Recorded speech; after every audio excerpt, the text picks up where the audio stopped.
Hey Kickstarter, we figured it's about time for a video update, and seeing as the British summertime has finally arrived, figured to do it outside while I'm giving Milo a bit of a walk. So we've been going for 5 days now, and so far, at the time of recording this, we've hit $23,000. And I can't tell you how shocked, astounded, and how thankful the whole team is for all the support we've been given. And what's kind of the most surprising thing about that is all of that money has come from a mere 135 backers. So that's some dedication from our community, and we can't thank them enough for that. But we want to go higher. I mean, not necessarily on the money, but we want to be able to make that statement and make it loud and show that there's a massive, massive following, a massive crowd that want to see sandbox gaming come to the forefront. So in order to do that, we need numbers of backers. Now, we don't care if it's a $1 back or how much it is. We just want you to take this opportunity to show all of those big companies out there that this is the way that we need to go forward, and in doing so help us to push this project forward, but also all indie projects we later on donate through our Kicking It Forward fund. So we can only ask, please lend us our support and put down that $1, $5, however much you feel able to give, and help us push this forward. Now, as part of this update, we figured we'd go over a few questions. First of all, there's been a bit of confusion about what you get for all the different reward levels. So what we've done, on the request of one of the comments on our Kickstarter, we've put together a reward matrix. So this should make it nice and easy for you to see exactly what rewards you get for each of the donation levels. So we'll get that up, we'll put that up on our website later on tonight. We'll put a link to it on our Kickstarter page so you can see exactly what you're getting for your money. Now I'm going to run through a couple of questions. There's not all the questions, we'll get through some more on the next update. So the first thing we saw is the $10,000 donation we've been given legitimate, and it definitely is. We've spoken to the guy who's offered it. We have people who know him as a friend. He's definitely 100% legit, and he's lending us so much support.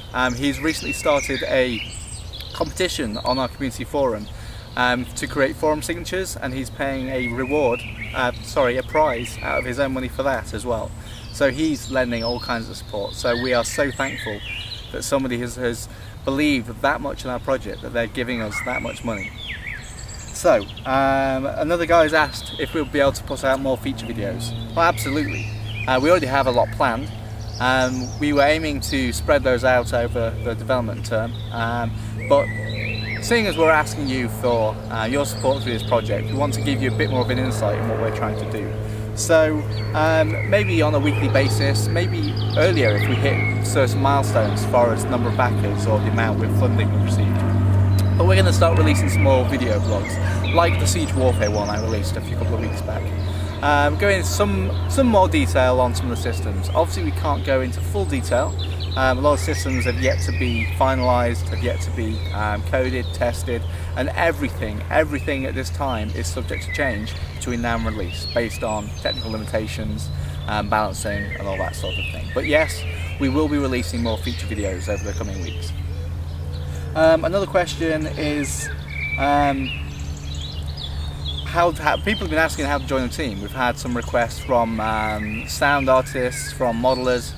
So in response to this, we've put up a job page on our website. If you go to emzakiris.com, you'll see the menu bar jobs. Have a look through that list. If you feel you can contribute in any way to the team and are willing to do so on a voluntary basis, then we'd love to hear from you. So send us an email to jobs@forsakenstudios.com and let us know what you'd like to do. What else? So we've had quite a few questions about the death hurts thing, and why we're going for a severe death penalty over something more, something easier, something that allows people to just jump straight back into a fight. Well, I mean, the fighting side isn't the core aspect of our game, and in too many games they've made it so that the death penalty is something that you can shrug off, something you don't really care about. You go, you run in, you zerg rush, you get killed, you jump straight back on the character and you do it again.